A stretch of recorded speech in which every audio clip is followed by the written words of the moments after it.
Hi buddies, எங்கள் ஊர் பொங்கல் பார்க்குறீங்களா?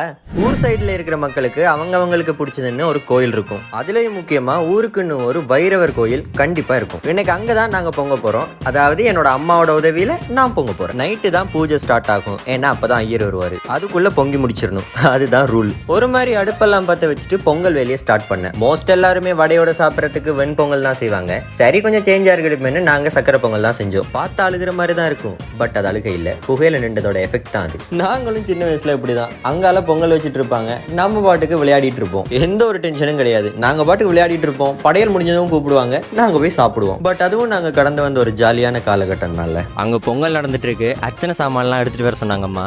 அதோட இன்னொன்னு எடுத்துட்டு வர சொன்னாங்களே, என்ன சொன்னாங்க? நெய் எடுத்துட்டு வா.